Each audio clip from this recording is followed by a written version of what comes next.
Hey guys, I've watched the YouTube videos being released on the Battlefield channel advertising the Battlefield 4 showdown between Team USA and Team Europe on November 1st, played on the Xbox One. I get it.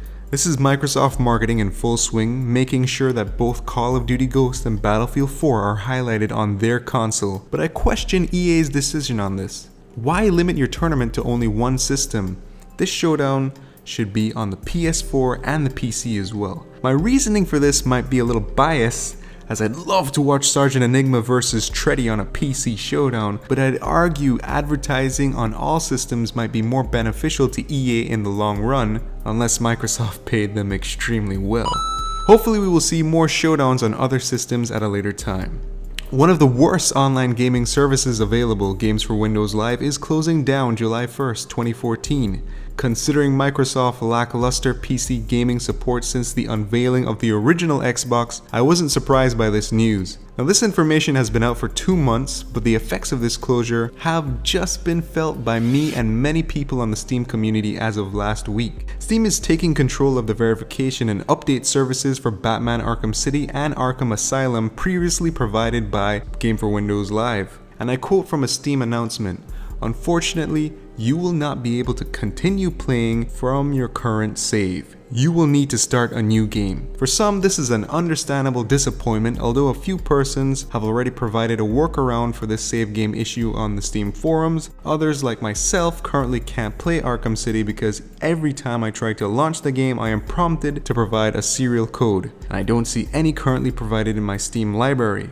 The good news is I've been given a free copy of the Game of the Year edition of Arkham City, and one person has mentioned in the Steam forums he is able to play that version without any issue. I'll find out once my download is complete. Hopefully other games managed by Games for Windows Live services will have a smoother transition to Steam's full control.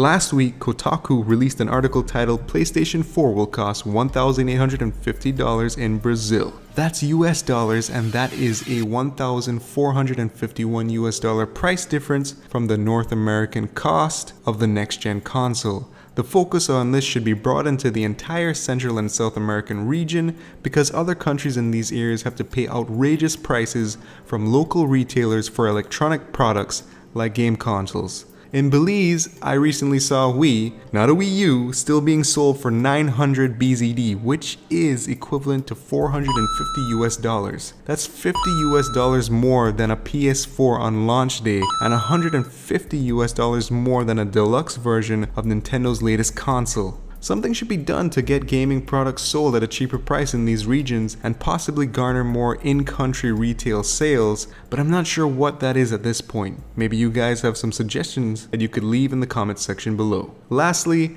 Apple has been releasing iPhones that look similar for ages now, but dare I say, they may be revolutionizing the desktop workstation design with their new Mac Pro coming out later this year. With a cylinder shape, this beast of a desktop at top configuration will support 2 Xeon E5 processors with 6 cores each. That's 12 cores in total.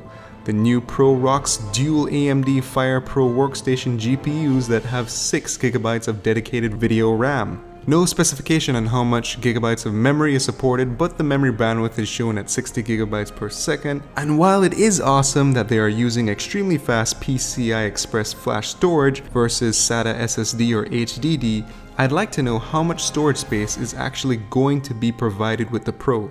The unified thermal core design looks, well, cool. It really is an amazing design to have a central cooling area for all the desktop components.